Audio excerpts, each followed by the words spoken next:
వసుదేవసుతం దేవం కంసచాణూరమర్దనం దేవకీ పరమానందం కృష్ణం వందే జగద్గురుం శ్రీకృష్ణం వందే జగద్గురుం సర్వం శ్రీకృష్ణార్పణమస్తు. Thank you.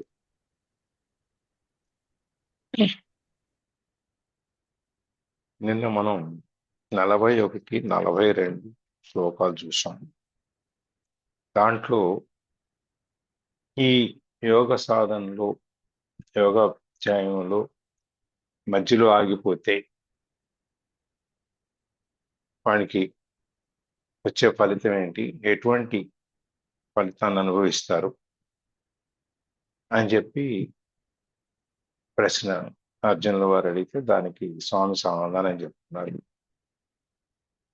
ఎవరైనా సరే ఆధ్యాత్మిక మార్గంలోకి వచ్చి మంచి కార్యాలు చేస్తూ సత్కర్మలు చేస్తూ అది యోగ సాధనలోకి వచ్చేవాళ్ళు అంటే ఆత్మ దర్శనాన్ని, ఆత్మ సాధన, ఆత్మర్ముఖం అయ్యి ఆత్మను దర్శించుకుని అక్కడి నుంచి మళ్ళీ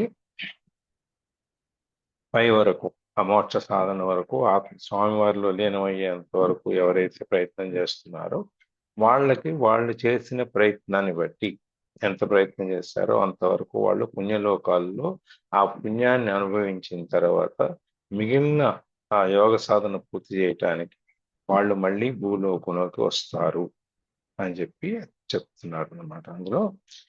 అందులో ఈ యోగ భ్రష్టుడు అంటే యోగాన్ని సగంలో ఆగిపేసిన వాడు కనుక ఉంటే యోగ సిద్ధిని పొందే కార్యక్రమంలో శరీరాన్ని వదిలేసిన వాళ్ళు ఎవరైనా ఉంటే వాళ్ళు ఈ పుణ్యాత్ముల లోకాన్ని పొందుతారు. ఎంతవరకు వాళ్ళు యోగ సాధన చేశారో, ఒక సగం చేశారా, 30% చేశారా, 60% చేశారా, 40% చేశారా అంటే దాని ప్రకారం వాళ్ళు పుణ్యలోకాల్లో సద్గతులు పొంది అక్కడ ఈ పుణ్యాన్ని, దానికి వచ్చే ఫలితాన్ని అక్కడ అనుభవిస్తారు. అనుభవించిన తర్వాత మిగిలిన పుణ్యాన్ని, మిగిలిన యోగ సాధన ఏదైతే ఉందో దాన్ని పూర్తి చేయడం కోసం మళ్ళీ భూమి మీదకి వస్తారు. భూమి మీదకి వచ్చిన తర్వాత ఏం చేస్తారు వాళ్ళు? ఇక్కడ స్వామివారు ఏం చేస్తారంటే వీళ్ళని జన్మ ఇచ్చేటప్పుడు ఎటువంటి కుటుంబంలో జన్మనిస్తారు, వాళ్ళని పుట్టిస్తారు అంటే సదాచార సంపన్నులు, మంచి ఆచారాలని పాటించే వాళ్ళు, వాళ్ళు అనుష్ఠానం అంతా జాగ్రత్తగా పద్ధతి ప్రకారం చేసుకునే వాళ్ళు దైవ చింతనలు, దైవ కార్యంలోనే మునిగుండేవాళ్ళు. ఇట్లాంటి ఒక సంసారాన్ని శ్రీమంతులయ్యి ఆ రోజువారీ ఆహార పానీయాల కోసం ఎత్తుక్కోకుండా వాళ్ళకి జీవనం గడిచిపోయేటువంటి కుటుంబంలో వాళ్ళని జన్మిస్తారు, వాళ్ళని జన్మింపజేస్తారు. ఎందుకంటే ఈ వీళ్ళు చేసిన వీళ్ళు కనుక ఏ నిరుపేద కుటుంబంలోనో ఒకవేళ వాళ్ళు జన్మనెత్తారనుకోండి, అప్పుడు వాళ్ళు ఈ రోజువారీ కార్యక్రమాల కోసం, ఆహారం కోసం పారాటమే సరిపోతుంది. అందుకని చెప్పి వీళ్ళ ఆహారం అట్లాంటి పరిస్థితి రాకుండా, వీళ్ళకి ఎటువంటి అభ్యంతరము, ఆటంకము లేకుండా వీళ్ళ మోక్ష సాధనకి కావాల్సినటువంటి, మోక్ష సాధన చేరుకోవడానికి చేయటానికి కావాల్సినటువంటి పరిస్థితుల్ని ఆయన సృష్టిస్తారు. సృష్టించి అదే పరిస్థితుల్లో వాళ్ళని ఉంచుతారు. ఇక్కడ కూడా వాళ్ళు ఈ జన్మలో కూడా వాళ్ళు సదాచారమైన కుటుంబంలో పాటించే కుటుంబంలో పుడతారు కాబట్టి వాళ్ళకి ఎక్కడా కూడా ఈ దుష్కర్మలు కానీ, పాపకర్మలు కానీ, అటువంటి ఆలోచనలు కానీ వచ్చే అవకాశం కానీ లేనట్టుగా ఉంటుంది అన్నమాట. అదే శ్రీమంతుల కుటుంబంలో పుట్టినప్పుడు చాలా మందికి దురలవాట్లు అనేవి కొన్ని అబ్బుతాయి. సహవాస దోషం అనండి, కుటుంబ సంస్కృతి అనండి, సంస్కారం అనండి, లేకపోతే పెరిగిన వాతావరణం అనండి. వాడు ఎంత గొప్ప జన్మలోంచి పుట్టినా కూడా పెరిగిన వాతావరణం కనుక సరిగ్గా లేకపోతే, లేకపోతే చుట్టూ ఉన్న వాళ్ళు కనుక సరిగ్గా లేకపోతే ఒక్కొక్కసారి వీళ్ళు ఆ మార్గాన్ని, వాళ్ళు ఏ పని కోసం అయితే ఈ జన్మనెత్తారో ఆ మార్గాన్ని వీళ్ళు వదిలేసి మళ్ళీ వేరే మార్గంలోకి వెళ్ళే అవకాశం ఉంటుంది. అందుకని చెప్పి శ్రీమంతుల కుటుంబమే కాకుండా సదాచారాల్ని పాటించేటువంటి కుటుంబాన్ని చెప్తారనమాట. అట్లాంటి కుటుంబంలోనే వీళ్ళకి జన్మనిస్తారనమాట. అంతేగాని మళ్ళీ ఇక్కడ ఈ జన్మలో వచ్చిన తర్వాత మళ్ళీ పాప కార్యాలు చేసి మళ్ళీ సగంలో మళ్ళీ పైకి వెళ్ళే అవకాశం లేకుండా ఉండేట్టుగా చేయరు. అది ఈ దాంట్లో ఈ యోగ భ్రష్టుడు అంటే యోగాన్ని సగంలో ఆపేసి శరీరాన్ని వదిలేసిన వాడు ఈ పుణ్యవంత లోకానికి వెళ్తాడనమాట. అక్కడ అంటే యోగం సాధన అనేది మొదలు పెట్టడమే ఒక గొప్ప విషయం. దాన్ని వాయిదాల పద్ధతి వేయకుండా ఇవాళ కాదులే రేపు చూద్దాంలే, రేపు కాదులే మళ్ళీ రేపు, రేపు కాదులే ఎల్లుండి చూద్దాంలే, ఇవాళ ఈ పని ఉంది కదా, రేపు ఆ పని ఉంది కదా అని వాయిదాలు వేయకుండా దాన్ని నిర్వర్తించేవాళ్ళు, ఆ సమయానికి యోగ సాధనలో కూర్చుని యోగాన్ని అభ్యసించేవాళ్ళు, లేకపోతే ఆత్మదర్శనం చేసుకోవడానికి ప్రయత్నం చేసేవాళ్ళు, ఈ మనస్సాంచల్యాన్ని వదిలేసిన వాళ్ళు, ఇంద్రియ చాపల్యాన్ని వదిలేసిన వాళ్ళు, మరి సత్కర్మలను మాత్రమే చేసేవాళ్ళు, ప్రపంచంలో అందరిలోనూ తనలోనూ ఒకే ఆత్మ ఉందని చూసేవాళ్ళు, అట్లాగే అందరినీ ప్రేమమయంగా చూసేవాళ్ళు, అందరిలోనూ ఆత్మ దర్శనాన్ని చేసేవాళ్ళు, ఇవన్నీ చేసే వాళ్ళకి వాళ్ళు మరణానంతరం కూడా పూర్తి చేయకపోయినా కూడా వాళ్ళని స్వామి కరుణించి వాళ్ళని ఊర్ధ్వలోకాలకు తీసుకెళ్ళి వాళ్ళు చేసిన పుణ్యాన్ని బట్టి అంటే వాళ్ళు చేసిన కర్మ ఎంతవరకు అయితే ఉందో దాని వరకు వాళ్ళకి ఆ పుణ్యలోకాలను చూపించి మళ్ళీ మిగిలిన కర్మల్ని పూర్తి చేయటం కోసం, ఆ యోగ సాధన పూర్తి చేయటం కోసం, ఆ ధ్యానాన్ని పూర్తి చేయటం కోసం మళ్ళీ కిందకి పంపిస్తారనమాట. అందుకని మళ్ళీ చక్కని జన్మ, మళ్ళీ మంచి జన్మను తీసుకొని వచ్చే దాంట్లో మనం వీళ్ళు ఇంతవరకు చేసిన ఈ కర్మ ఎందుకంటే ఇప్పుడు మనకి కర్మ సిద్ధాంతంలో నమ్ముతాం మనం. అనేక జన్మల కర్మలు మన వెంటాడుతూ మన వెనకాలే వస్తుంటాయి. ఇవన్నీ ఒక్కొక్క జన్మకి ఈ జన్మలో తీరకపోతే ఇవన్నీ మళ్ళీ వచ్చే జన్మకి తీసుకెళ్తారు.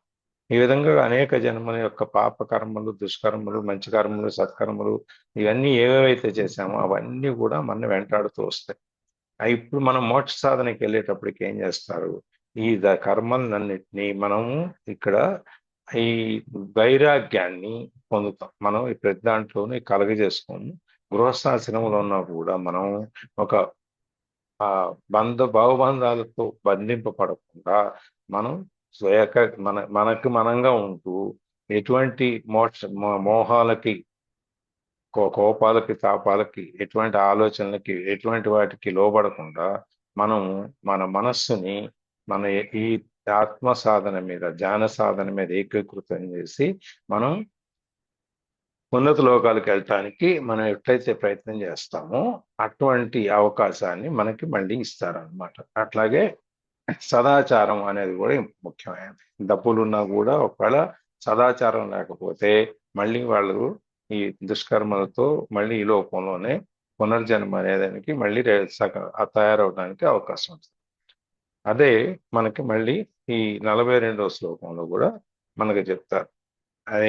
ఈ యోగ సాధన చేసేవాడు ఎవరైతే ఉన్నాడో, యోగి అనబడేవాడు ఎవరైతే ఉన్నాడో, వాడు చేసే యోగం గనక అంటే ఆ సాధన గనక ఉత్తమమైనది అంటే పూర్తి జాగరూకతతో, పూర్తి ధ్యానంతో, పూర్తి లక్ష్యంతో అదే పని మీద స్వామి మీదనే ధ్యానం ఉంచి స్వామి స్మరణే చేస్తూ స్వామినే మననం చేసుకుంటూ స్వామి గురించి ఆలోచిస్తూ ప్రతి పనిని స్వామికే అంకితం చేస్తూ కృష్ణార్పణ వస్తు అని చెప్పని చేసుకునేవాడికి ఉత్తమమైన అంటే 30 మార్కులు వచ్చి పాస్ అయ్యారా, 80 మార్కులు వచ్చి పాస్ అయ్యారా, 90 మార్కులు వచ్చి పాస్ అయ్యారా అనే దాని మీద వీళ్ళు 80% 30% మనం ఆ సాధన చేస్తున్నాడు అనుకోండి, అట్లాంటి వాడికి ఉత్తమ జ్ఞానవంతులై సదాచారాన్ని పాటించే వాళ్ళు ఎవరైతే ఉన్నారో ఆ యోగుల యొక్క వాళ్ళ వంశంలోనే పుట్టిస్తారు. ఇంతకు ముందేమో మామూలుగా యోగ సాధనలో ఉన్న వాళ్ళని శ్రీమంతుల కుటుంబంలో, ఆచారం ఉన్న కుటుంబంలో పుట్టిస్తారు. ఇందులో మళ్ళీ ఫస్ట్ క్లాస్ మనం ఇప్పుడు మనకు 35% థర్డ్ క్లాస్లో పాస్ అయిన వాళ్ళు, సెకండ్ క్లాస్, ఫస్ట్ క్లాస్ డిస్టింక్షన్లో పాస్ అయిన వాళ్ళు ఉంటారు కదా. మరి వాళ్ళు మనకంటే గొప్ప వాళ్ళు, తెలియగల వాళ్ళు, వాళ్ళకి మంచి ఉద్యోగాలు వస్తాయి కదా. అట్లాగే ఇక్కడ కూడా వాళ్ళని మంచి కుటుంబంలో అంటే జ్ఞానవంతులయ్యి ఉన్న కుటుంబంలోనే వాళ్ళని జన్మింపజేస్తారు. ఇప్పుడు మనం కంచికామకోటి పీఠాధిపతి ఉంటారు అనుకోండి, చంద్రశేఖర్ గారి తర్వాత ఇంకో స్వామి వచ్చారు, ఆ స్వామి తర్వాత ఇప్పుడు ఇంకో స్వామిని ఎక్కడి నుంచి తీసుకున్నారు? కొత్త స్వామి ఎక్కడి నుంచి?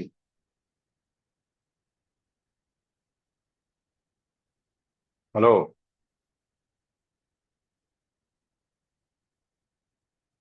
కంచి స్వామీజీని, కొత్త స్వామిని ఎక్కడి నుంచి తీసుకున్నారు?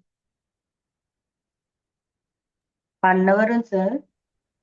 మన ఆంధ్రాలోనే కదా. అన్నవరం. ఉమ్, అన్నవరం దగ్గర అది ఒక కుటుంబం. ఎక్కడో బెండపూడి. కంచి ఆ అన్నవరం దగ్గర బెండపూడి. ఆ ఎక్కడో కంచిపీఠంలో ఉన్న ఆయన వచ్చి ఇక్కడి నుంచి ఎన్నుకొని వెళ్ళక్కర్లేదు కదా. అవును సార్.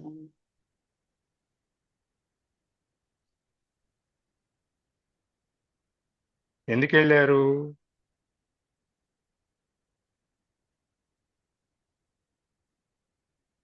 అంటే వాళ్ళు చేసిన పుణ్యం, దాన్ని బట్టి ఇక్కడ దాకా వచ్చి ఎన్నుకొని వెళ్ళారనమాట. తీసుకెళ్లి అక్కడ ఆయన్ని ఆ పీఠానికి సరిపడా తయారు చేస్తున్నారు అనమాట. వాళ్ళు చేసిన పుణ్యము వాళ్ళు చదువుకున్నవి కూడా కదా సార్, శాస్త్ర పాండిత్యాలు. అవును, అన్నీ ఉంటాయి. ఉమ్.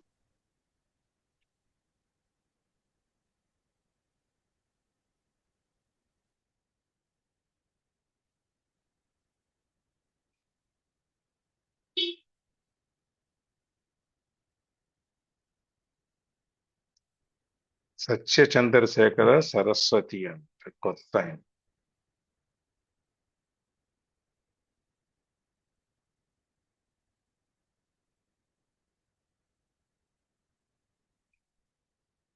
అన్నవరం విలేజ్, ఆంధ్రప్రదేశ్. ఎస్. ఆయనకి 25 ఏప్రిల్ 30, 2025లో కాంచీపురంలో వాళ్ళు తీసుకెళ్లారు, విజయేంద్ర సరస్వతి వాళ్ళు. విజయేంద్ర సరస్వతి తీసుకెళ్లి ఆయనకి 70వ పీఠాధిపతిగా ఆయనకి ఇప్పుడు స- తీసుకున్నారన్నమాట. అది మరి అక్కడ తమిళనాడులో మన ఇంతకంటే గొప్ప వాళ్ళు లేరా? శాస్త్రం చదివిన వాళ్ళు, వేదం చదివిన వాళ్ళు ఉండి ఉంటారు కదా. కానీ ఇక్కడ దాకా వచ్చి ఇక్కడ దాకా నుంచి తీసుకెళ్లారు అంటే ఆయన పూర్వజన్మల పుణ్యం, చేసిన సాధన, మోక్ష సాధన, ఆత్మదర్శనం ఎన్ని ఉన్నాయో చూడండి. అని ఉంటేనే ఇది సాధ్యం అవుతుంది. అలాగే నిన్న మనం ఆ, ఆనంద నిలయంలో స్వామి పాదాల దగ్గర కూర్చుని మన రోజు హారతులు ఇచ్చి నివేదనలు చేసి మరి భజనలు పాడి తర్వాత ఆయనకి సుప్రభాతం పాడి ఆయన నిద్ర లేపి, ఇవన్నీ కూడా వాళ్ళు పాత జన్మల్లో చేసుకున్నటువంటి సత్కర్మల ఫలితము. అందుకని ఈ విధంగా వాళ్ళు కనుక జ్ఞానవంతులు, మా వీళ్ళు ఎక్కువ బాగా సాధన చేసి జీవితం చాలించిన వాళ్ళు కనుక ఉంటే వాళ్ళని అత్యున్నతమైనటువంటి అవకాశం ఉన్నటువంటి ఆ పదవుల్లో, ఆ స్థలంలో, ఆ వంశంలో తీసుకెళ్ళి పెట్టి అక్కడ వాళ్ళని ఆ ఇంకా ఎక్కువ ఆ సాధన పూర్తి చేసే అవకాశాన్ని వాళ్ళకి ఇస్తారనమాట. అందుకని మనం పూర్వ జన్మలో మనం ఎక్కడ వదిలేసామో అక్కడి నుంచి మళ్ళీ ఈ జన్మలో మొదలు పెడతాము. అది ఈ అన్నిటికంటే కూడా ఉత్కృష్టమైంది ఈ వీళ్ళ వంశంలో జన్మించడం, యోగుల వంశంలో జన్మ ఎత్తడం అన్నమాట. అందుకని మనం జనక ధనికులమైన జన్మ కంటే, రాజాదిరాజులైన జన్మల కంటే కూడా, మన ఇంద్రుడికి జన్మ కంటే కూడా మన ఈ జన్మ అనేది, ఈ విధంగా మనం జన్మించటం అనేది చాలా గొప్ప విషయం అన్నమాట. అందుకని ఇది చాలా ఇట్లా అటువంటి కుటుంబంలో పుట్టి, ఎక్కడో అన్నవరంలో పుట్టి అన్నవరం నుంచి కంచికెళ్ళి వాళ్ళు వచ్చి ఈయన్ని సెలెక్ట్ చేసుకుని మరి ఈయన్ని గురువుగా, నెక్స్ట్ గురువుగా నియమించుకుని చేసుకోవటం అంటే మరి ఎంత పుణ్యం, ఎంత అవకాశం ఉంటే చేస్తారు. ఆ విధంగా అన్నమాట. అందుకని మనకి ఇది ఎంతో కష్టమైంది. అట్లాంటి దాన్ని కూడా సాధించవచ్చు. ఎప్పుడు మన యొక్క దీక్ష పోయిన జన్మలో కఠోరంగా ఉండి దాని మీదనే మనం కనుక ఆ పూర్తిగా మనం దాని మీదనే ఉండున్నట్లయితే మనకు కూడా అటువంటి జన్మలు పొందే అవకాశం మనకు ఉంటుంది. అంటే ఇప్పుడు కూడా ఈ జన్మలో కూడా మన సత్కర్మలు చేస్తూ ఉన్న జీవితం ఏదైతే ఉందో దాన్ని పూర్తిగా మనం ఈ మోక్ష సాధనకి, ఆధ్యాత్మిక సాధనకి, యోగ సాధనకి గనక మనం నియోగించినట్లయితే, ఆ అభ్యాసం చేయటం వలన, వైరాగ్యం వలన, ఇవన్నీ చేయటం అయితే మనం కూడా ఆ స్థాయికి చేరగలుగుతాము అని చెప్పి ఇక్కడ మనకి స్వామి చెబుతున్నారు. మీరు ఈ అయిపోయింది, ఇంకా నాకు ఈ జన్మలో నాకు మిగిలింది కొద్ది సమయమే కదా, నేనేం సాధించగలను అనేది నీకు ఆలోచన అక్కర్లేదు. మొదలు పెట్టడానికి ప్రతిరోజు మంచి రోజే. ఏదైనా మంచి పని చేయాలి అంటే ముహూర్తం అక్కర్లేదు. మనకు ఆలోచన వచ్చి సంకల్పం వచ్చి మొదలుపెట్టిన రోజే మంచి రోజు మనకి. అందుకని ఆ రోజు నుంచి మొదలు పెట్టుకొని చేసుకోవచ్చు అని చెప్పి స్వామి మనకి ఈ 42వ శ్లోకం ద్వారా మనకి చెప్తున్నారు అనమాట. ఇప్పుడు ఇక్కడ నుంచి 43కి వెళ్దాం.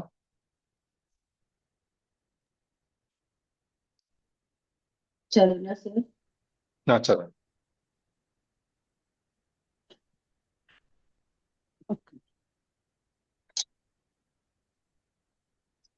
తత్ర తం బుద్ధి సంయోగం లభతే పౌర్వదేహికం యతతే చ తతో భూయః సంసిద్ధౌ కురు నందన. కురునందన అంటే ఓ అర్జున, తత్ర ఆ యోగి కులమునందు అతడు పార్వదైహికం పూర్వదేహ సంబంధమైన తం ఆ బుద్ధి సంయోగం యోగ విషయకమైన బుద్ధితోటి సంపర్కమును లభతే పొందుచున్నాడు. తత అట్టి పూర్వజన్మ సంస్కారం వలన భూయ మరల అధికముగా సంసిద్ధౌ సంపూర్ణ యోగ సిద్ధి మోక్షం కొరకు యతతేజ ప్రయత్నం చేస్తున్నాడు కూడాను అని చెప్పి ఈ శ్లోకంలో అర్థం. దానికి తాత్పర్యం, ఓ అర్జున, అతడు యోగుల వంశమున జన్మించి పూర్వదేహ సంబంధమైన యోగి విషయాలకు సంబంధమైన బుద్ధితోటి సంపర్కమును పొందుతున్నాడు. అట్టి యోగ సంస్కారం వలన అతడు సంపూర్ణ యోగ సిద్ధి అంటే మోక్షం కొరకై మరల తీవ్రతర ప్రయత్నమును సలుపుతున్నాడు. మనం పూర్వజన్మలో కొద్దిపాటి యోగ సాధన మిగిలిపోయి ఉండి శరీరాన్ని వదిలేసిన వాడు ఈ జన్మలో మళ్ళీ అక్కడి నుంచి దీన్ని పూర్తి చేయటం కోసం మళ్ళీ జన్మనెత్తినప్పుడు అతను ఏం చేస్తాడు, ఆ బుద్ధితో సంపర్కం అవుతాడు. అంటే బుద్ధితో ఏదైతే మనం పూర్వజన్మ నుంచి తెచ్చుకున్న ఇది ఆ కర్మలు ఉన్నాయో, బుద్ధి జ్ఞానము ఇవన్నీ శరీరానికే మరణం కానీ శాశ్వతం కాదు, శరీరానికి అశాశ్వతం కానీ బుద్ధికి జ్ఞానానికి ఈ కర్మలకి ఎటువంటి శాశ్వతం అనేది లేదు. అవి ఎప్పుడు కూడా ఆ ఒక జన్మ నుంచి ఇంకో జన్మకి వస్తూనే ఉంటాయి. మనం అనుకుంటాం ఈ జన్మలో కాబట్టి వచ్చే జన్మలైనా వీడి పాపాన్ని అనుభవిస్తాడు అని చెప్పి అంటాం. ఆ విధంగా అన్నమాట. మనం ఎప్పుడైనా కూడా ఈ జన్మల నుంచి మనకు బుద్ధి, జ్ఞానము, ఆలోచనలు, పాపాలు, పుణ్యాలు, సంస్కారం, సంస్కృతి ఇవన్నీ కూడా మన శరీరం మారుతుంది తప్ప మన యొక్క ఈ పాత చరిత్ర ఏదైతే ఉందో అది మళ్ళీ ఎక్కడైతే వదిలేసామో దేన్ని అక్కడి నుంచి మళ్ళీ ఈ జన్మలో మొదలవుతాయి అన్నమాట. అందుకని ఈ సంస్కారం ఈ యోగుల వంశంలో పుట్టి పూర్వదేహ సంబంధం అంటే పూర్వజన్మలో నుంచి సంబంధం ఉన్నటువంటి కర్మలు బుద్ధి వగైరా వాటిలో ఏమైనా ఉన్నాయో జ్ఞానము వాటితో మళ్ళీ సంపర్కం మళ్ళీ కలిసి ఈ జన్మలో వచ్చి పాత జన్మల వాసనలు అట్లాగే ఉంటాయి. అట్లాంటి వాళ్ళకి మళ్ళీ ఆ జన్మలో నుంచి దాంట్లోకి వెళ్తారు. వెళ్ళి ఆ దాంతో కలుపుకుని మళ్ళీ మనం ఉన్నత స్థానానికి ఆ సంస్కారం వల్ల మళ్ళీ మిగిలిపోయిన ఆ మోక్ష సాధన యోగ సిద్ధి మోక్ష సిద్ధి ఏదైతే ఉందో దాన్ని పొందటానికి ఇంకా ప్రయత్నం చేస్తారు. అంటే వీళ్ళకి పూర్వజన్మ జ్ఞానం ఉండక్కర్లేదు, కానీ పూర్వజన్మలో చేసినటువంటి సత్కర్మల ఫలితం ఏదైతే ఉందో అది మనని ఈ జన్మలో కూడా ఆ కార్యంలోనే ఆ దారిలోనే నడిపిస్తూ తీసుకెళ్తుంది అనమాట. అంతేగాని నాది ఈ జన్మలోది ఇక్కడ అయిపోయింది, నా అకౌంట్ ఇక్కడ క్లోజ్ అయిపోయింది, నేను ఈ జన్మలో నుంచి మళ్ళీ కొత్త ఖాతా తెరిచి కొత్తగా మొదలు పెట్టుకుంటాను అనేం లేదు. ఇవన్నీ కూడా ఒక జన్మ నుంచి ఒక జన్మకి, ఒక జన్మ నుంచి ఒక జన్మకి మనం ఎన్ని జన్మలు తీసుకున్నామో, కొన్ని వేల వందల జన్మలు ఎన్ని తీసుకున్నామో ఇప్పటి వరకు, ఆ జన్మల్లో మిగిలిపోయిన అన్నీ కూడా మళ్ళీ పెరిగిపోతాయి. కాబట్టి ఇప్పుడున్న పరిస్థితి ఏంటంటే అక్కడ కూడా పైన కూడా ఖాళీ ఉండట్లే, యమలోకంలోను స్వర్గలోకంలో కూడా. అందుకని చెప్పి ఆ కర్మ ఏదో కిందనే అనుభవించేసి వచ్చేయమని చెప్తున్నారు. అందుకని వీళ్ళకి రోగాలు, రుస్టులు, బాధలు, ఈ అతి దురదృష్టకరమైనటువంటి ఈ చావులు ఇవన్నీ కూడా ఈ పెద్దాళ్ళు పిల్లలు పెద్దవాళ్ళని చూసుకోకపోవటం, లేకపోతే ఇదిగో చాలా రకరకాలైన వార్తలు మనం చూస్తున్నాం. రోజు కొన్ని ప్రమాదాలు అయితేమి, హత్యలు అయితేమి, ఒక్కొక్కరిని ఇవన్నీ ఈ పాప కర్మలు అన్నీ ఏవైతే ఉన్నాయో ఇప్పుడు ఇక్కడే అనుభవించేస్తాం. అక్కడ దాకా అవకాశం లేదు, అక్కడ ఖాళీ లేదు వాళ్ళకి. అందుకని కిందనే అనుభవించి వచ్చేయండి అని చెప్తున్నారు. అందుకని అవన్నీ ఇక్కడే అనుభవించేసి వెళ్ళిపోయినా కూడా ఇంకా కొద్ది మిగులుతాయి కదా, ఆ మిగిలినవి అన్నీ కూడా వచ్చే జన్మకి మళ్ళీ తీసుకురాబడతాయి అన్నమాట. అందుకని ఇక్కడ మనం ఈ సత్కర్మలు మనకు సమయం అయిపోయింది, ఇంతకంటే ఇంకా 4 ఏళ్ళు 10 ఏళ్ళు, ఈ 10 ఏళ్ళకి ఇప్పుడు పోయి నేను అవసరమై మొదలు పెట్టడం, వచ్చే జన్మలో చూసుకున్నాలే, నాకు రాసి పెట్టుంటే అక్కడే జరుగుతులే అని చెప్పి అనుకోకర్లేదు. అందుకని ఇప్పుడు ఈ జన్మలో పుట్టే వాళ్ళకి ఇట్లాంటి వంశంలో, యోగుల యొక్క వంశంలో, జ్ఞానుల యొక్క వంశంలో పుట్టిన వాళ్ళు ఏం చేస్తారు, దీనివల్ల ఏమి ఫలితం దొరుకుతుంది. ఇప్పుడు వాళ్ళు జన్మ తీసుకున్నారు, మనకు చెప్పారు, చూసాము, విన్నాము. సరే, వాడు ఆ జన్మ తీసుకున్నాక అక్కడ ఏం చేస్తున్నాడో కూడా తెలియాలి కదా మనకి. పూర్వజన్మలో నుంచి వచ్చిన సంస్కారం ఏదైతే ఉందో, ఆ బుద్ధి జ్ఞానం ఏదైతే ఉన్నాయో, అది ఇక్కడ ఈ జన్మలో ఎటువంటి వాటి యొక్క పాత్ర పోషిస్తున్నాయి అనేది కూడా మనం చూడాలి కదా. అందుకని స్వామి ఏం చేస్తున్నారు మనకి ఇక్కడ మళ్ళీ అట్లాంటి వంశంలో, యోగుల వంశంలో ఉన్నతమైన నువ్వు సాధన చేసి గొప్ప వంశంలో, జ్ఞానుల వంశంలో పుట్టినప్పుడు నీకు ఏం జరుగుతుంది అనేది ఇక్కడ మనకు చెప్తున్నారు అన్నమాట. దాంట్లో అసంపూర్తిగా వదిలేసిన యోగ సాధన ఏదైతే ఉందో, అంటే పూర్వజన్మలో మనం సగం శరీరం చాలించటం వలన మనం వదిలేసిన యోగ సాధన అనేది సగంలో వదిలేస్తాము, దాన్ని మళ్ళీ మనం అక్కడి నుంచి మొదలు పెడతారు. నిన్న మనం భగత్ సింగ్ గురించి కూడా చెప్పుకున్నాం. ఆయన జైల్లో ఉన్నప్పుడు భగవద్గీత చదువుకునేవాడు అని చెప్పి, ఆఖరి రోజున కూడా ఇంకేం చదువుతారు ఏంటంటే, ఈ శ్లోకం వరకు చదివితే వచ్చే జన్మలో ఈ శ్లోకం నుంచి మొదలు పెట్టుకుంటా కదా నేను, మళ్ళీ ఈ ఇదే మళ్ళీ మొదటి నుంచి చదవాల్సిన అవసరం ఉండదు అని చెప్పి మా సిద్ధాంతం, అంటే హైందవ సిద్ధాంతం ఏం చెప్తుంది అనేది అక్కడ ఆయన జైల్లో ఉండి కూడా చెప్పడం జరిగింది అన్నమాట. అందుకని ఇక్కడ కూడా మనం ఈ పూర్వజన్మలో మనకి ఆ శరీరం నశించిందే కానీ మనకి మనస్సు, బుద్ధి, సంస్కారం నశించాల. అవన్నీ కూడా మనతో పాటే మళ్ళీ వస్తాయి అన్నమాట. అందుకని ఎప్పుడైతే ఈ జన్మ మనం ఎత్తామో, కొత్త జన్మ, అప్పుడు మనకి ఈ జన్మలో మన బుద్ధి, ఇప్పుడున్న బుద్ధి జ్ఞానము పాత జన్మలో ఉన్న బుద్ధి జ్ఞానంతో సంయోగం కలిసిపోతాయి అన్నమాట. కలిసి అక్కడి నుంచి మనం ముందుకు తీసుకెళ్తాం. మనం 2 అంతస్తులు ఎక్కేసాము, ఇంకా 4 అంతస్తులు ఎక్కాలి. ఈ 2 అంతస్తులు ఎక్కేసిన తర్వాత కొంచెం రెస్ట్ తీసుకున్నాం అనుకోండి, కొంచెం విశ్రాంతి తీసుకున్నాము, ఇంకా 4 ఎక్కాలి కదా అని చెప్పి మనం కూర్చున్నాం అనుకోండి, మళ్ళీ ఎక్కడి నుంచి మొదలు పెడతాం? మళ్ళీ కిందకు వచ్చి మళ్ళీ 1 నుంచి మొదలు పెడతామా? ఎక్కడి వరకు అయితే మనం వెళ్ళాం అక్కడి నుంచి స్టార్ట్ చేస్తే సరిపోతుంది సార్. ఎక్కడి నుంచి వదిలేసాము అక్కడి నుంచి మళ్ళీ మొదలు పెడతాం. అందుకని చెప్పి ఆ మళ్ళీ మూడో అంతస్తుకి, 2వ అంతస్తు దగ్గర నుంచి 3, 4, 5కి మనం ఎట్లా వెళ్తానికి వెళ్తుంటాం. ఇక్కడ కూడా మనం ఆ జన్మలో నుంచి వదిలేసిన అక్కడి నుంచి బుద్ధి జ్ఞానం అనేది ఈ జన్మలో ఉన్న దాంతో సంపర్కం అయ్యి కలిసిపోయి మళ్ళీ మనని అక్కడి నుంచి ప్రయాణం మొదలు పెడతాయి. అందుకని పాత ప్రయాణం అయిపోయింది, మళ్ళీ నేను మొదటి నుంచి బస్ స్టాండ్ నుంచి మొదలు పెట్టాలని లేదు. మీరు ఎక్కడైతే మన బస్సు చెడిపోయిందో మళ్ళీ కొత్త బస్సు వచ్చి ఎక్కడ ఎక్కించుకుంటుంది? మన బస్ స్టాండ్కి రమ్మన్నారు కదా. బస్ స్టాండ్కి రమ్మంటారా? మీరు బస్ స్టాండ్కి వచ్చి ఎక్కండి అంటారా? లేదు సార్, మనం ఎక్కాల్సిన మన బస్సు ఎక్కడ చెడిపోయిందో, ఎక్కడ నిలబడి ఉన్నాము, తర్వాత వచ్చే బస్సులోనో లేకపోతే మళ్ళీ కొత్త బస్సులోనో మన అక్కడికి వచ్చి ఎక్కించుకొని వెళ్తాం. అట్లాగే ఈ ప్రయాణం కూడా మనం ఎక్కడైతే వదిలేసామో పూర్వజన్మలో, మళ్ళీ అక్కడి నుంచి ఈ జన్మలో మన ప్రయాణం మొదలవుతుంది అన్నమాట. ఈ పాప బుద్ధి కానీ మంచి బుద్ధి కానీ ఏదైతే ఉందో అది మనని తీసుకుని వస్తూనే ఉంటాం. దుష్కర్మలు చేసే వాళ్ళకి, పాపకర్మలు చేసే వాళ్ళకి పాపం వస్తుంది, పుణ్యకర్మలు చేసే వాళ్ళకి పుణ్యం వస్తుంది. అందుకని సదాచారంతో సత్కర్మలు చేస్తూ మనం అందరిలోనూ ఆత్మదృష్టిని ఉంచాలి. ఆత్మదృష్టితో చూడాలి. మనకి చెప్పారు కదా 3 రకాల దృష్టిలు: దేహ దృష్టి, మనోదృష్టి, ఆత్మదృష్టి. మనం చూడంగానే కనపడేది మనకి ఈమె ఇట్లాంటి జడేసుకుంది, లేకపోతే ఇట్లా డ్రెస్ వేసుకున్నారు ఏంటి, ఇట్లాంటి రకరకాలుగా చూస్తాం. దేహ దృష్టి. కొంచెం చూడంగానే ఇదేదో మంచి అబ్బాయిలాగా ఉన్నాడు, ఇదేదో మంచి ఆవిడలాగా ఉంది, ఆయన మాట్లాడొచ్చాం అని చూసేది వాళ్ళ మనస్సుని మనం చూసేట్టు మన దృష్టి.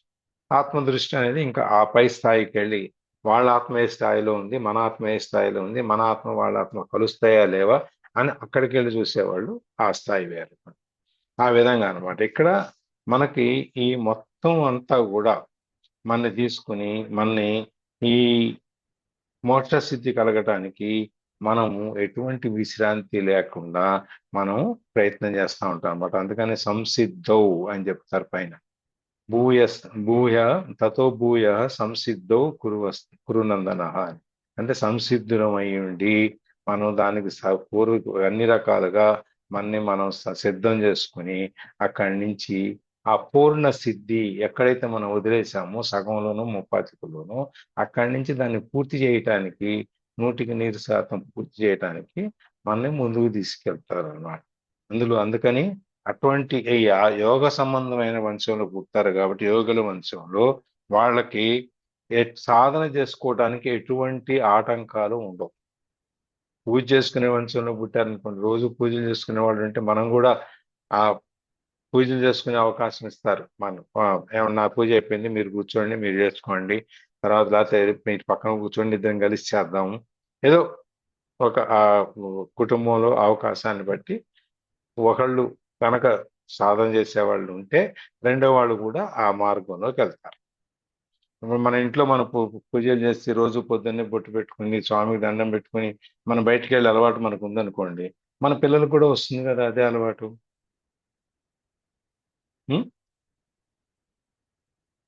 అవును సార్, వస్తుంది. వస్తుంది కదా మనమే పిల్లలకి ఆటోమేటిక్ గా వచ్చేస్తుంది. వస్తుంది సార్, న్యాచురల్ గా వచ్చేస్తుంది, చెప్పిన అవసరం లేదు. వాళ్ళు కూడా మనం ఎట్లా చేస్తే వాళ్ళు కూడా అట్లాగే చేస్తారు, వాళ్ళు దండం పెట్టుకొని వెళ్తారు. అందుకని ఈ సాధనకి వాళ్ళకి ఎటువంటి ఆటంకాలు ఉండవు అన్నమాట.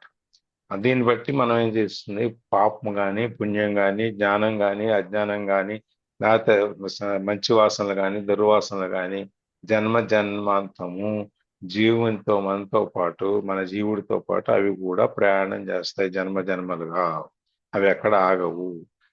ఈ జ్ఞానాగ్ని అనే దాంట్లో పడి మాడిపోయినప్పుడే అవన్నీ ఆ కర్మలన్నీ నశించి మనని ఆ మోక్ష సాధనకి మనకి ఈ దీంట్లో నుంచి ఈ చక్రం ఏదైతే ఉందో ఈ విష సర్కిల్ అంటాం కదా, ఈ సర్కిల్లో నుంచి మన బయటికి ఈ చక్రంలో నుంచి బంధంలో నుంచి చట్రంలో నుంచి మనని బయటికి తీసుకెళ్తాయి అన్నమాట. అట్లా విముక్తి పొందుతాం అన్నమాట. ఇది మనం అనేక రకమైన సాధనలు మనకి నవవిధ భక్తులు ఇవన్నీ చెప్పారు కదా, వాటి వల్ల మనకి దైవ సంస్కారం అనేది మనకి కలుగజేస్తాం అనమాట. అందుకని అట్టి సంస్కారం ఉన్నప్పుడే అది మరణకాలంలో అది జీవుని వెంట ఉండేది ఆ సంస్కారమే. అందుకే ఆ సంస్కారంతోనే మళ్ళీ తక్కిన వస్తువులు దేహం అన్నీ వదిలేసినా కూడా ఈ సంస్కారం ఏదైతే ఉందో విజ్ఞుడు అనేవాడు, తెలివి జ్ఞాని అనేవాడు దాన్ని గమనించి సూక్ష్మదేహం అంటే మనసు బుద్ధి ఇవన్నీ మామూలు ఈ మామూలు దేహాన్ని ఈ పైన కనపడే శరీరం.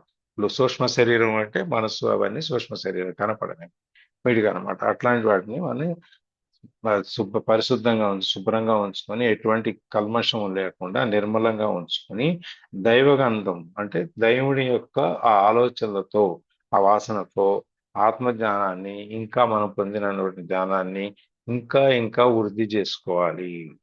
మనం ఆస్తులు సంపాదించడానికి ఎట్లా ఆతృత పడి ఇంకా ఇంకా పోగు చేస్తాము ధనాన్ని, అదే విధంగా ఇక్కడ కూడా ఈ సత్కర్మల ద్వారా ఈ ధనాన్ని మనం ఇంకా ఇంకా పోగు చేసుకోవాలన్నమాట.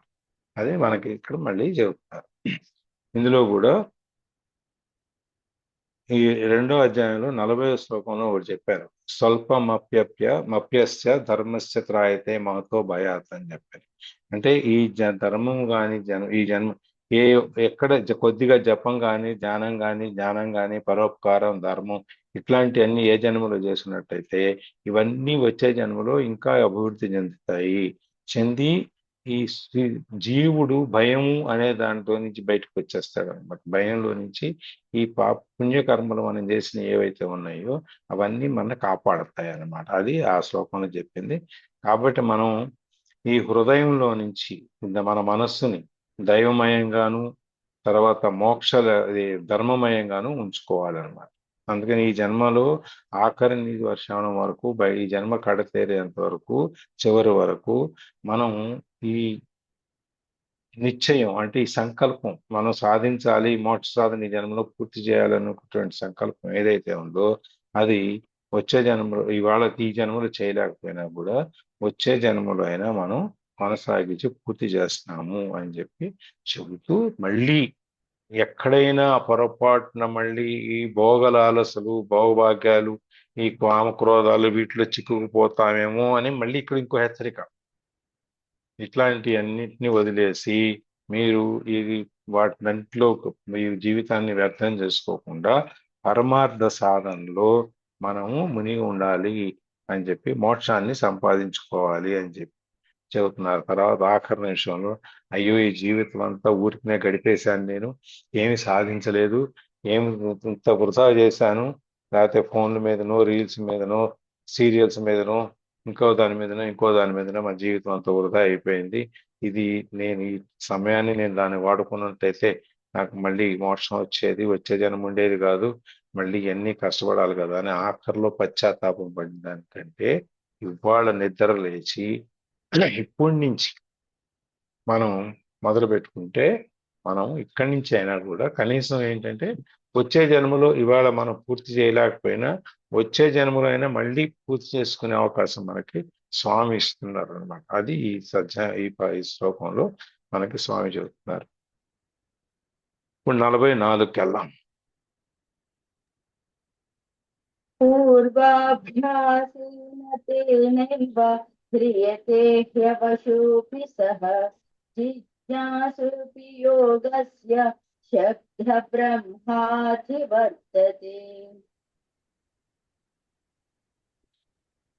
సహా అతడు అంటే యోగభ్రష్టుడు అవసహ అపి యోగాభ్యాసమునకు తానుగా మొదట నిశ్చయింపుకున్నాను. తేన ఆ పూర్వాభ్యాసేన ఏవ అంటే పూర్వజన్మ ముందలి అభ్యాస బలము చేతనే హ్రియతేహి యోగం వైపునకు బలాత్కారముగా బలవంతంగా ఈడబడుచున్నాడు కదా. యోగం యొక్క జిజ్ఞాసహు అపి తత్వము నెరుగదలంపు కలవాడైనంత మాత్రముచే శబ్ద బ్రహ్మ వేదమును వేదోక్త కర్మానుష్ఠాన ఫలమును అతిక్రమించుచున్నాడు, దాటివైచున్నాడు. యోగ భ్రష్టుడు ఎవరైతే యోగాన్ని సగంలో ఆపేస్తున్నాడో అతను యోగాభ్యాసమును తానుగా మొదటగా నిశ్చయింపుకున్నాను అంటే తానుగా మొదలు పెట్టకపోయినా కూడా పూర్వజన్మమునందలి అభ్యాస బలముచే పూర్వజన్మలో మనం చేసిన అభ్యాసం ఏదైతే ఉందో దాన్ని అది ఊరుకోదు కదా, అది కర్మఫలం, దాన్ని లాగుతూ ఉంటుంది. దాని ద్వారా యోగం వైపుకి లాగుతున్నాడు, అటుపైకి లాగబడుతున్నాడు అనమాట. యోగం పూర్వజన్మలో నువ్వు చేసిన పుణ్యకార్యం ఏదైతే ఉందో అది నిన్ను ముందుకు తోసుకెళ్తుంది అటుపక్కకి. మనం అనుకుంటాం నేను నా బిడ్డలకి ఇంత సంపాదించి ఇచ్చాను, నేను ఇంత చేశాను అంత చేశాను వాళ్ళ కోసం అని చెప్పని. వాళ్ళకి అనుభవించే యోగం లేకపోతే నీకు సంపాదించే యోగం ఉండదు. మనం సంపాదించి దాన ధర్మాల కోసం సంపాదిస్తే అది వేరు, మన తరాల కోసం సంపాదిస్తే వాళ్ళకి అనుభవించే యోగం లేదనుకోండి మీరు ఎంత సంపాదించి పెట్టినా ఉపయోగం ఉండదు, అది ఊరికనే గాలిగిపోద్ది. లేదంటే అసలు మనం కూడా సంపాదించలేము అనమాట. వాళ్ళకి ఆ యోగం ఉంటేనే. తినబుట్టిన వాళ్ళ అదృష్టాన్ని బట్టి అది వాళ్ళ అదృష్టాన్ని బట్టే మనం ఎంత నిలవబెట్టాము, ఎంత వాళ్ళకి ఇవ్వగలిగాము అనేది ఆధారపడి ఉంటుంది. అట్లాగే ఇక్కడ కూడా మన ఈ పూర్వజన్మ ఏదైతే ఉందో అది మన ముందుకు నెట్టుకెళ్తుంది అనమాట. అందుకని ఆ యోగము నెరుగ తలంపు కలవాడంత మాత్రం చేసిన యోగం గురించి తెలుసుకుంటున్నాం, యోగాభ్యాసం చేయాలి అనేటువంటి ఆ మాత్రం చేతనే వేదములందు చెప్పబడిన కర్మానుష్ఠాన ఫలాన్ని వాడు దాడతాడు. ఎప్పుడైతే ఈ మన కర్మ అనేది పాత జన్మలో నుంచి మనం ముందుకు తోసుకెళ్తుందో అప్పుడు మనం వేదాల్లో చెప్పిన ఈ అనుష్ఠానం ఏదైతే ఉందో దాన్ని కూడా దాటి ముందుకు వెళ్ళిపోతాం. అది ఈ శ్లోకంలో మనకి స్వామి చెప్తున్నారు. దాన్ని కొంచెం వివరంగా చూద్దాం. పూర్వజన్మలో మనం చేసుకున్నటువంటి యోగ సాధన ఏదైతే ఉందో దాని యొక్క ఫలితము వచ్చే జన్మలో కూడా మనం అనుభవిస్తాం. అంటే పూర్వజన్మలో చేసుకున్నట్టే ఈ జన్మలో అనుభవిస్తాం, ఈ జన్మలో చేసుకుంటే వచ్చే జన్మలో అనుభవిస్తాం. అట్లాంటి వాడు ఈ జన్మలో యోగం గురించి, ఈ జన్మలో నేను ఇంకా యోగం చేయాలి అక్కర్లేదు అనేటువంటి ఒక ఆలోచన లేకపోయినా, ఆ జ్ఞానం లేకపోయినా, ఆ బుద్ధి అనేది అటు పక్కకి తీసుకెళ్ళకపోయినా కూడా నీ పూర్వజన్మ సుకృతం ఏదైతే ఉందో, అంటే సుకృతం అంటే మంచిగా చేసుకున్న కర్మ ఏదైతే ఉందో అది నిన్ను నెట్టుకుంటూ వెళ్ళిపోద్ది. మనం చూడండి, చాలా సందర్భాల్లో మనం అసలు ఈ గుడికి వెళ్ళాలనో లేకపోతే పుణ్యస్థలానికి వెళ్ళాలనో లేకపోతే ఈ పూజ చేయాలనో ఏదో మనం చాలాసార్లు అనుకోం. కానీ ఆ సందర్భానికి వచ్చేటప్పటికి, ఆ సమయానికి వచ్చేటప్పటికి మనకు తెలియకుండానే చేసేస్తాం. అయ్యో చేసేస్తే బాగుంది కదా, బాగుంది కదా, సరే చేద్దాంలే అని మనకు తెలియకుండానే మనం ఆ కార్యాన్ని మనం చేస్తాం. ఎందుకని అంటే పాత జన్మల్లో ఉన్న వాసన ఏదైతే ఉందో అది మనని ముందుకు లాక్కెళ్తుంది. నువ్వు వద్దనుకున్నా కూడా నువ్వు అనుకోని విధంగా, అనుకోని సందర్భంలో నువ్వు అది జరుపుతావు. నిన్న మా కజిన్ ఫోన్ చేశాడు. ఏంట్రా అంటే, శనివారం శ్రీనివాస కళ్యాణం చేస్తున్నావునా, తప్పకుండా రావాలి అని. సరేరా అని చెప్పి, ఏమిట్రా సడన్గా పెట్టుకున్నావు అంటే, లేదన్నా 4 ఏళ్ల నుంచి అనుకుంటున్నాను నేను. అప్పుడేమో నానబోయారు, తర్వాత వదిలిపోయింది, తర్వాత ఇట్లా అట్లా ఏదో విధంగా ఇంట్లో కుదరకు మొత్తం మీద దీన్ని వాయిదాలు పడుతూ వచ్చింది. చివరికి ఇప్పుడు ముడిపడింది. ఈ శనివారం పెట్టుకున్నానన్నా, తప్పకుండా రండి అని. సర్లేరా అని చెప్పి, అంటే వాడు చేయాలనేటువంటి సంకల్పం ఉన్నా కూడా ఆ సందర్భాన్ని తీసుకురావటానికి ఇప్పుడు దాకా పట్టింది అంటే నీ పూర్వజన్మ సుకృతం ఏదైతే ఉందో అది ఇంత దూరం అది ఖర్చుగా మొదలుపెట్టి నిన్ను ముందుకు తోయడానికి ఇంత టైం పట్టింది. దాన్ని నువ్వు వెంటనే ఏమన్నా కొంతమందికి సంకల్పించుకున్న వెంటనే చేసేస్తారు. కొంతమంది మొదలు పెట్టాలి అనుకుంటే టకటకటక అన్ని సమకూరిపోతాయి. కొంతమందికి లాక్కుని పీక్కుని మెల్లమెల్లగా వెళ్తాయి.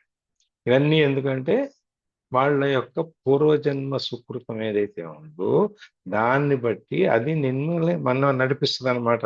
అందుకని పూర్వజన్మలో చేసిన యోగ సాధన, సంస్కారం, ఈ మంచి కర్మలు ఏవైతే ఉన్నాయో అవన్నీ మనకి ముందుకు తీసుకెళ్ళి ఆ క్షణానికి మనకి జరిపిస్తాయన్నమాట. అందుకని ఈ పూర్వజన్మ ప్రాబల్యం ఏదైతే ఉందో అప్పుడే అట్లాంటి దాని వల్లనే ఆ పూర్వజన్మ ప్రాబల్యం చేత మనుషుడు అనేవాడు యోగం వైపుకి మనం ఈ జీవి లాగబడతాడనమాట.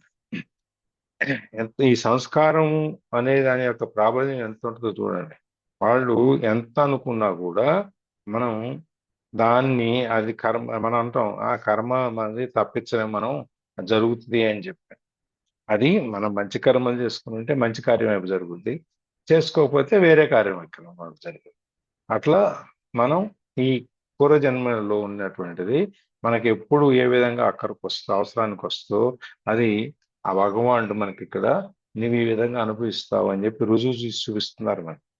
మనం ఏదైనా కానీ ఒకటి నమ్మాలి అంటే రుజువులు కావాలి మనకి. రుజువు లేకపోతే మనం నమ్మం. ఎవరైనా మంచివాడు అని చెప్పాలి అంటే రుజువు అడుగుతాం. చెడ్డవాడు అని చెప్పడానికి రుజువు అడుగుతుంది. ఎవరైనా చెప్పారనుకోండి, పలానా వాడు చెడ్డవాడు అని చెప్పాడు అనుకోండి, మనం నమ్మేస్తాం. ఎందుకంటే జాగ్రత్త పడతాం కోసం. పలానా వాడు మంచివాడు అని చెప్తే ఆహా అలాగా అంట. అదేదన్నా తేడా వచ్చి మనకి వచ్చిందనుకోండి, ఆవిడ చెప్పిందని నేను నమ్మాను వీడు మంచివాడు అని చెప్పి, కానీ మంచివాడు కాదు అని చెప్పి మనం మళ్ళీ మన అభిప్రాయాన్ని మార్చుకునే ప్రయత్నం చేస్తాం. అందుకని చెప్పి ఏదైనా కానీ మనకి నమ్మాలి అంటే మనం రుజువు లేకుండా దీన్ని నమ్మం. దానికోసం ఇక్కడ మనకి స్వామి చెబుతున్నారు, మనకు రుజువులు చూపిస్తున్నారు. ఇప్పుడు మనం అనుకున్నట్టు ఈ కంచికామకోటి పీఠాధిపతి కొత్త ఆయన, లేకపోతే తిరుపతి అర్చకులు కానివ్వండి, మన గుళ్ళల్లో అర్చకులు కానివ్వండి, వీళ్ళందరూ కూడా ఆ స్థితిలో ఎందుకున్నారు అంటే పూర్వజన్మ సంస్కారం ఏదైతే ఉందో అది వాళ్ళని అక్కడికి నడిపించుకుంటూ వచ్చింది. మనం ఇవాళ ఇక్కడ కూర్చొని ఈ భగవద్గీత పొద్దున్నే 5ంటికి కూర్చోవచ్చి అందరం కూర్చొని వింటున్నాము అంటే మనకి ఆ పూర్వజన్మలో ఉన్న సంస్కారం ఏదో సగంలో మనం వినటం వదిలేసిందో, చెప్పటం వదిలేసిందో, అర్థం చేసుకోవటం వదిలేసిందో, ఆచరించటం వదిలేసిందో ఏదో ఉంటే మనం ఇవాళ ఇక్కడ కూర్చొని మనం ఇది చేయగలుగుతాం.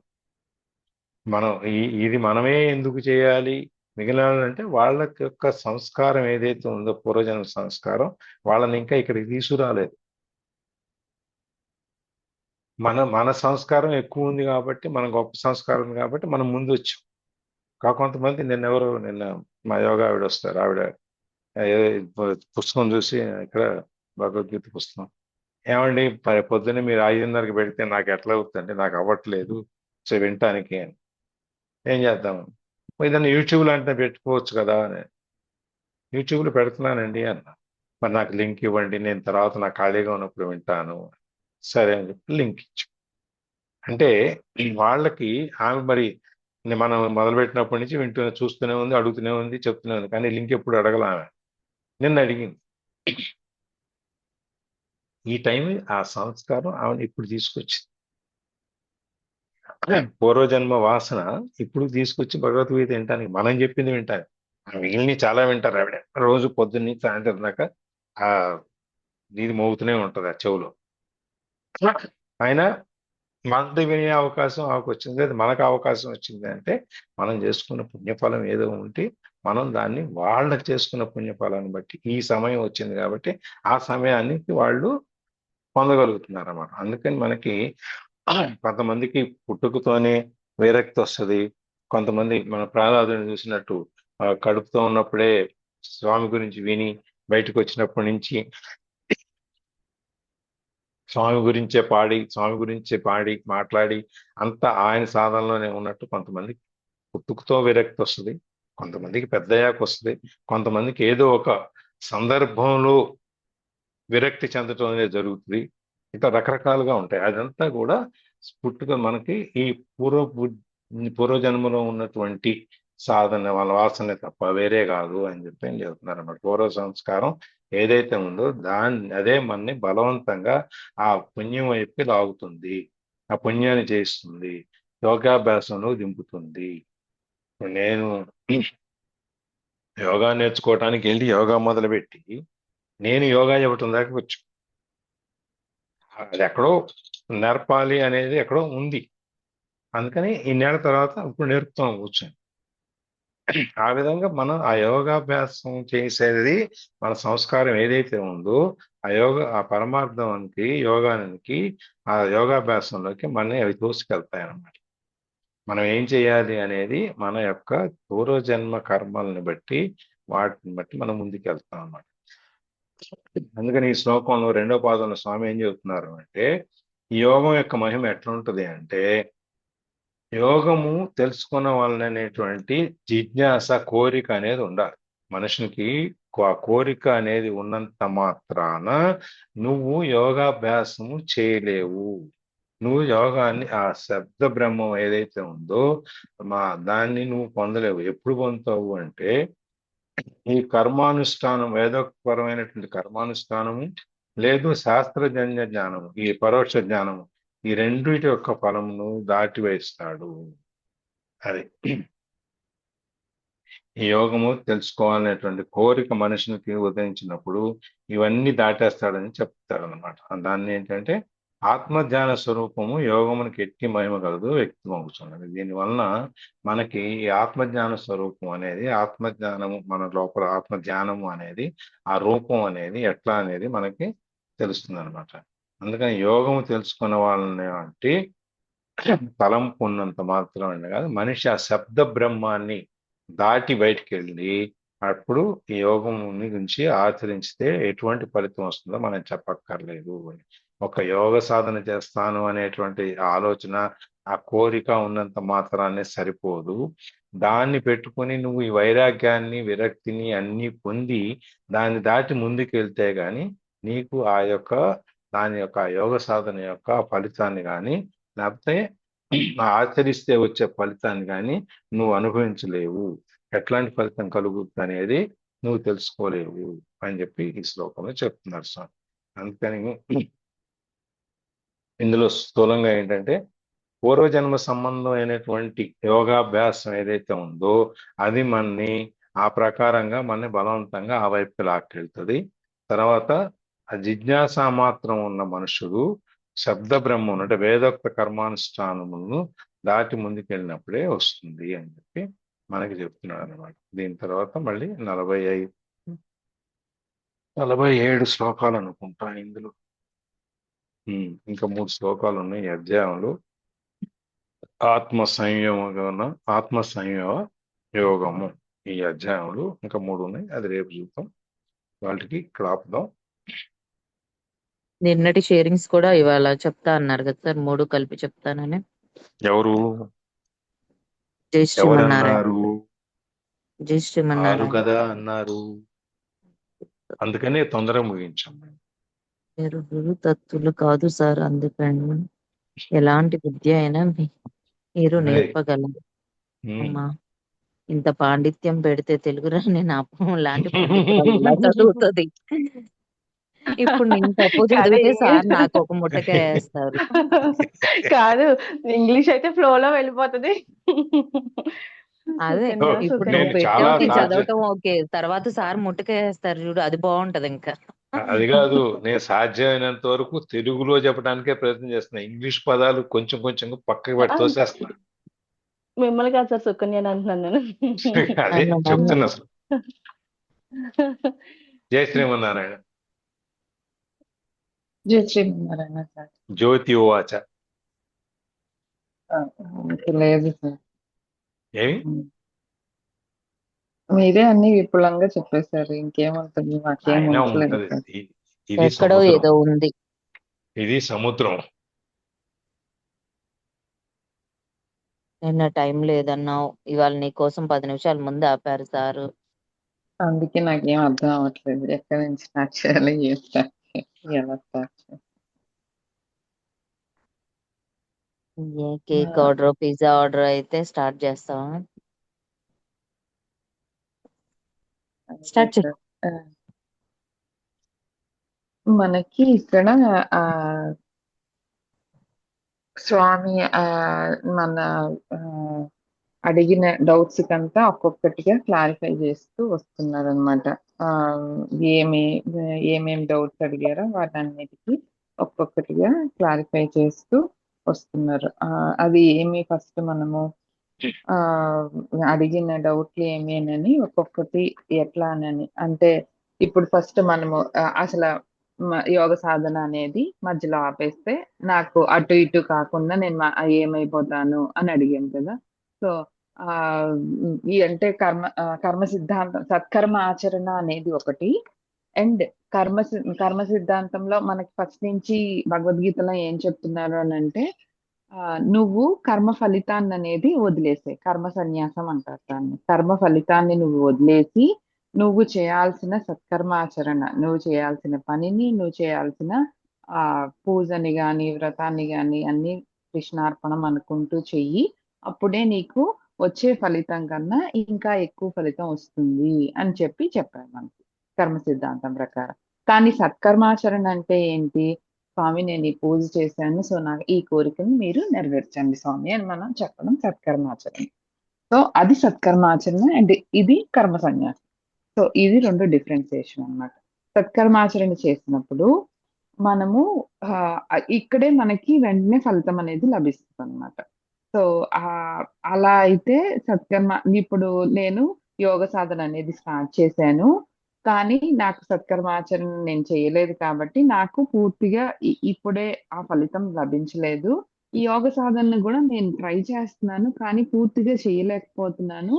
సో అన్ని విధాలుగా ఒకవైపు నుంచి జ్ఞాన యోగం కానీ, కర్మయోగం కానీ, ఇంకా యోగ సాధన గాని, ఈ జ్ఞానం సముపార్జన గాని, ఇట్లా ఒక్కొక్కటిగా నేను యోగా చేయడము అండ్ జ్ఞానం చేయడం గాని అది చేస్తున్నాను. కానీ నేను అదే మీరు చెప్పిన స్టేజ్‌కి వెళ్ళలేకపోతున్నాను. సో, నేను అటు ఇటు కాకుండా అయిపోతాను. అంటే ఈ జన్మలోని పొందాల్సినవి పొందక, ఇంక పై జన్మల్లోని గూడా నాకు రాకుండా అయిపోతదా అని మనం అడిగామనమాట.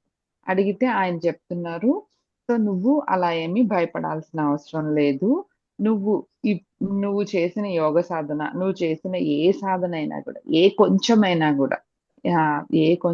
గూడా అదే ఇప్పుడు మనకి చెప్పారు గదా! స్వల్పమప్యస్య ధర్మస్య క్రియతే అర్జున అని చెప్పి. అది సెకండ్ అధ్యాయంలో లోనే వచ్చేసింది మనకి. అంటే ఎంత కొంచెం నువ్వు చేసినా సరే యోగ సాధన అనేది దానికి ఫలితాన్ని నువ్వు తప్పకుండా అనుభవిస్తావు. నువ్వు తప్పకుండా నీకు ఆ ఫలితం అనేది వస్తుంది. ఫలితం రాదేమోనని నువ్వు భయపడక, ఫలితం ఖచ్చితంగా అయితే వస్తుంది అని చెప్పి మనకి ఒక్కొక్కటి అంటే నువ్వు యోగ సాధన అనేది ఎంతవరకు చేస్తే ఫస్ట్ దుర్లభం అనే అంటే జ్ఞానంగా ధర్మంగా ఉండే వాళ్ళ ఇళ్లలో పుడతావు, ఐశ్వర్యవంతుల వాళ్ళ ఇళ్లలో పుడతావు అని చెప్పారు. ఐశ్వర్యవంతులు గూడా ఎట్లా అంటే ఒట్టి డబ్బులే కాదు వాళ్ళకి ఇప్పుడు ఆ ఐశ్వర్యం అనేది ఒక్క డబ్బుల్లోనే ఉండదన్నమాట. ఇంటికొచ్చి అతిథిని చూసుకోవడంలో గాని, మనకి ఉండే అంటే ఉండే అందరూ మొత్తం రిలేటివ్స్‌ని చూసుకోవడంలో గాని, వాళ్ళ మధ్యలో ఆప్యాయతలు, ప్రేమలు ఇవి గూడా ఐశ్వర్యం లెక్కలోకే వస్తాయన్నమాట. గో సంపద గాని, ఇంటి గో సంపద అండ్ ఉండే ప్లేసు అండ్ కంట్రీ అండ్ అట్లా మొత్తం అన్నీ దాంట్లోకి వస్తాయన్నమాట. సో, ఐశ్వర్యం అనేది భర్త యొక్క ప్రేమ సంపాదించుకోవడం గూడా ఐశ్వర్యం అన్నమాట. సో, ఇవన్నీ అన్నమాట. ఒట్టి డబ్బులొక్కటే కాదనమాట. సో, ఇవన్నీ ఉండే ఇళ్ళల్లో నువ్వు పుడతావు. అండ్ ఎట్ ఏ టైమ్ మళ్ళా నెక్స్ట్ జ్ఞాన సంపద అంటే నువ్వు దాన్ని పెంపొందించుకోవడానికి వీలుగా ఉండే ఇళ్ళల్లో పుడతావనమాట. సో, అంటే వాళ్ళు చేయకపోయినా నిన్ను చేసుకున్నప్పుడు వాళ్ళు నిన్ను అబ్జెక్ట్ చెయ్యరు. సో, వాళ్ళు అలాంటి ఇళ్ళల్లో పుడతామనమాట. అంతే కదండీ! మోస్ట్‌లీ మనం మన ఇంట్లో ఎవరు ఏమి చేసుకున్నా గూడా మనం చేసుకునేది అబ్జెక్ట్ చేయరు. కొందరి ఇళ్ళల్లో అది తీసి చదివితే గూడా అబ్జెక్ట్ చేసే వాళ్ళు గూడా ఉన్నారు. సో, అలా ఆ ప్రస్తుతానికి మనం అవి గూడా లేవనమాట. సో, అంటే నెక్స్ట్ స్టేజ్‌కి వెళ్ళే ఇళ్ళల్లో నువ్వు పుడతావు అని గూడా చెప్తున్నారు. అది ఫస్ట్ దుర్లభం అన్నమాట. దుర్లభతరం అనంటే పూర్తిగా ఇంకా అది గూడా ఈ దుర్లభంలో గూడా ఎందుకు మనం ఇట్లా పుట్టామనంటే, మనం కిందటి జన్మలో యోగ సాధన అనేది చేశాము. చేసినా గూడా కొంచెం వరకు మన కోరికలనేవి తగ్గాయి. కొంచెం వరకు తగ్గాయి. కానీ ఇంకా ఉన్నది. ఇంకా ఏదో కోరికలు బలంగా ఉండిపోయాయన్నమాట. సో, ఆ కోరికలను మనం తీర్చుకుంటూ మన జ్ఞాన సముపార్జన అనేది పెంచుకుంటూ ఉండాలి కాబట్టి, దానికి తగ్గట్టు మనకి జన్మలనేది వస్తుందంట. సో, అలాగని కోరికలు పూర్తిగా లేవు. అసలు కోరికలనేది పూర్తిగా లేవు. ఇంకా జ్ఞాన సముపార్జన ఒక్కటే లక్ష్యంగా ఉండేవాళ్ళు దుర్లభతరం. అంటే అసల ఇంక ఏది అంటే ఆల్మోస్ట్ వాళ్ళని పేదోళ్ళని గూడా చెప్పొచ్చనమాట. సో, అలాంటి ఇళ్ళల్లో వాళ్ళకి ఇంకా అవసరం గూడా లేదనమాట. అలాంటి ఇళ్ళల్లో పుడతారంటండి. సో, ఎగ్జాంపుల్ చెప్పాలి అంటే సుఖ మహర్షి అనమాట. సుఖ మహర్షి అంతే గదండీ! వాళ్ళొచ్చి ఆహ్, కనీసము అంటే రాజుల యొక్క ప్రతి దానికి రాజు ఏమేమి కావాలి అని ప్రతి సలహాకి అన్నిటికి వచ్చి అడిగేవాళ్ళంట. ఆయన గూడా వచ్చి ఉండేవాళ్ళంట. కానీ రాత్రయితే మాత్రము వాళ్ళు రాజు రాజు యొక్క ప్రకారంలో పడుకునేదానికి గూడా వీల్లేదంట. ఏమంటే వాళ్ళ రూల్స్ అట్లా అన్నమాట. ఆయన అట్లా పెట్టుకున్నారంట వాళ్ళ వంశం వాళ్ళు. అక్కడ దగ్గరలో ఉన్న అడవిలోకెళ్ళిపోవాలి కానీ అక్కడ రాజుల దగ్గర ఉండకూడదు, పడుకోకూడదు. మళ్ళా ఏదైనా అవసరం ఉందంటే మరుసటి రోజు లేసి అనుష్ఠానం చేసుకొని మళ్ళా వచ్చేవాళ్ళంట. సో, అంత ఇదిగా వాళ్ళు చేసుకునేవాళ్ళంట. సో, అలాంటి ఒట్టి జ్ఞాన సముపార్జన ఒక్కటే ఉండే ఇళ్ళల్లో పుడతామటండి. సో, అంత ఇదిగా నువ్వు దీన్ని డిజైన్ చేసాము. సో నువ్వు నీకు వచ్చిన ఫలితం అది రాలేదు అని అనుకోవద్దు. తప్పకుండా వస్తుంది. తప్పకుండా నీ ఫలితం అనేది వస్తుంది అని చెప్పి చెప్తూ ఉన్నారు. అండ్ ఏదో లాస్ట్ లో నాకు ఆల్రెడీ 70 అయిపోయి నేనేం చేయాలి, ఆల్రెడీ నాకు 55, 60 అయిపోయి నేను ఇప్పుడు స్టార్ట్ చేసి ఇంకేమొస్తుందిలే అని కూడా నువ్వు వదిలేక అని చెప్పి మళ్ళా మనకి సెకండ్ అధ్యాయంలో చేసింది మళ్ళా ఇక్కడ గుర్తు చేస్తా ఉన్నారు మనకు చెప్పింది. స్వల్పం అప్యస్య ధర్మస్య, ఇంత కొంచెం నువ్వు చేసినా కూడా అది నీ యొక్క నెక్స్ట్ జన్మల్లో మనము సార్ ఇప్పుడు చెప్పినట్టు మనము ఆ టెంపుల్ కి వెళ్ళాలి అని అనుకోము, కానీ అది తెలియకుండానే జరుగుతుందన్నమాట. అంటే మన చుట్టూ వాళ్ళు రాజోతి వెళ్దాము, ఇక్కడ ఈ టెంపుల్ ఉంది, బాగుందంట అని చెప్పి అట్లా తీసుకొని వెళ్ళడం గాని, అక్కడ వెళ్ళిన తర్వాత స్వామిని చూసి కమిట్ అయిపోవడం గాని, అట్లా అన్నమాట. అంటే తెలియకుండానే ఆ భక్తి అనేది లోపల నుంచి వస్తుందన్నమాట. కొందరిని చూస్తే తిట్టబుద్ధేస్తుంది, కొందరిని చూస్తే పెట్టబుద్ధేస్తుంది అంటాం చూసారా? అది లోపల ఎక్కడో మన సంస్కారంలో ఉండిపోయిందనమాట. సో అది అది తెలియకుండానే అట్లా బయటకు వస్తుందన్నమాట. అట్లా నేను పర్సనల్ గా ఎక్స్పీరియన్స్ అయిందైతే, నాకు చిన్నప్పటి నుంచి వెంకటేశ్వర స్వామి అంటే చాలా ఇష్టము. సో కాబట్టి ఎప్పుడు ఎప్పుడు నేను అట్లా చిన్నప్పుడు అంటే ఆల్మోస్ట్ కనీసం నాకు తెలిసి 10 to 12 ఇయర్స్ నుంచి నాకు ఏది జరిగినా ఏం జరిగినా అట్లా చెప్పుకోవడం గాని, అట్లా వినడం గాని అవన్నీ నాకు ఎవరు చెప్పలేదు. అది తెలియకుండానే అట్లా అనిపిస్తుంది అనమాట. సో అట్లా తెలియకుండానే అది మేబీ పాత సంస్కారాలేమోనని నాకు ఇప్పుడు అనిపిస్తుంది అనమాట. సో నాకు ఏది జరిగినా, ఎప్పుడు ఏది జరిగినా, ఎవరి దగ్గర జరిగినా కూడా నేను అట్లా చెప్పుకుంటూ ఉండడం గాని అట్లా ఉంటదన్నమాట. సో మేబీ పాత సంస్కారాలు నాకు అట్లా గుర్తు చేసి తీసుకొచ్చాయి అన్నమాట. సో అలాగే ఈ మధ్యలో ఈ 1 ఇయర్ ఈ మధ్యలో ఇక్కడ లక్ష్మీ నరసింహస్వామి, సో అది కూడా నాకు ఫస్ట్ నుంచి వెంకటేశ్వర స్వామి గాని ఈయన అంత ఇది లేదు. ఈయన కూడా వన్ ఆఫ్ ద అవతారమే, కానీ ఇప్పుడు ఆయన మీద ప్రేమ సడన్ గా పుట్టుకొచ్చింది. అది ఎందుకనంటే మేబీ పాత సంస్కారాలు ఏమైనా నాకు ఇప్పుడు అనిపిస్తుంది, అవేమైనా సడన్ గా ఆ టైం వచ్చినప్పుడు, అది కూడా ఆ టైం రావాలటండి. ఆ సంస్కారాలు కూడా ఏ మాత్రం కొంచెం టైం వచ్చినా కూడా మనకి ఆ సిచ్యువేషన్ వచ్చినప్పుడు అవి మనకి ప్రొజెక్ట్ అవుతాయి అన్నమాట. సో కొంచెం మంది చూడండి చాలా ఎట్లా అంటే డిప్రెషన్ లోకి వెళ్ళిపోయి ఇంకా వాళ్ళు చనిపోయే స్థితికి కూడా వెళ్ళిపోతారు, కానీ అక్కడ వాళ్ళకి ఒక స్పార్క్ అనేది వస్తుంది అనమాట.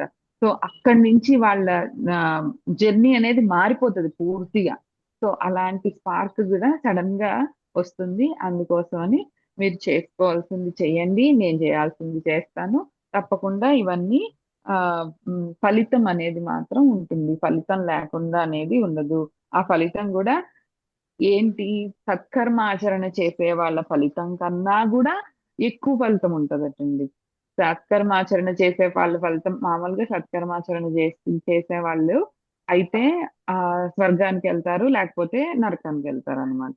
సో కానీ మనము ఈ కర్మ సిద్ధాంతం ప్రకారము మనము ఉంటే ఇది ఎట్లా అంటే మనకి ముందర చెప్పున్నారు చూడండి, ప్రాప్య పుణ్య కృతాం లోకాన్ అనుశిష్వత శాశ్వతాః సమాహ. అంటే ఈ ఈ పుణ్యము, ఈ యోగం వలన చేసిన పుణ్యం వలన నువ్వు పైన ఇంకా లోకాలు ఉన్నాయి కదండి, 7 లోకాలు. ఆ 7 లోకాల్లో ఏ లోకాలకి వెళ్ళాలో ఆ లోకాలకి వెళ్ళి అక్కడ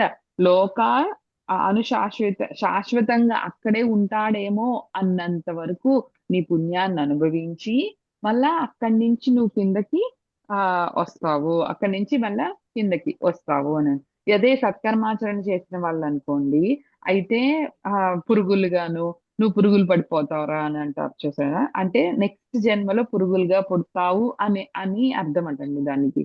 సో అట్లా నువ్వు పురుగులు నెక్స్ట్ వాళ్ళకి సత్కర్మాచరణ చేసిన వాళ్ళకి ఇంకా ఈ జన్మలన్నీ వస్తాయంటండి, పురుగులుగా పుట్టడం అవి ఈ అన్ని జన్మల్లో పుట్టడం.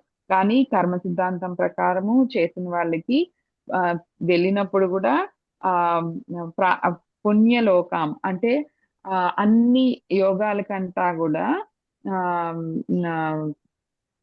ఆ, గుర్రాన్ని వదులుతారు కదా, అదేం యోగము? ఆ అశ్వమేధ యోగం. అశ్వమేధ యాగం. అశ్వమేధ యాగం. ఈ యాగం చేస్తేనే ఎక్కువ పుణ్యం వస్తుందటండి. సో ఆ అశ్వమేధ యాగం చేసే వాళ్ళు ఎంత పుణ్యం సాధిస్తారో అంత పుణ్యాన్ని సాధించి నువ్వు ఆ పుణ్యలోకాలకి వెళ్ళి ఆ పుణ్యలోకాల్లోని కూడా నువ్వు అక్కడే శాశ్వతంగా ఉంటావా అనే స్థితిలో ఉండి నీ పుణ్యం కరిగిపోయినాక మళ్ళా ఆ తిరిగి జన్మించేది ఇగో ఇలాంటి దుర్లభతరం ఇలాంటి కుటుంబాల్లో నువ్వు జన్మిస్తావు అని చెప్పి చెప్తారనమాట. సో ఇంత ఇదిగా అంటే ఆ నువ్వు మళ్ళా నీకు ఇలాంటి పిచ్చి అంటే ఈ కీటకాలు ఇలాంటి జన్మలు ఏవి రాకుండా నువ్వు అంత మంచి జన్మకి కూడా వెళ్తావని కూడా మనకి చెప్తూ ఉన్నారు అనమాట. సో ఆ విధంగా లేదంటే దుర్లభతరం అంటే ఆల్రెడీ మనము శుక మహర్షిది చెప్పుకున్నాము.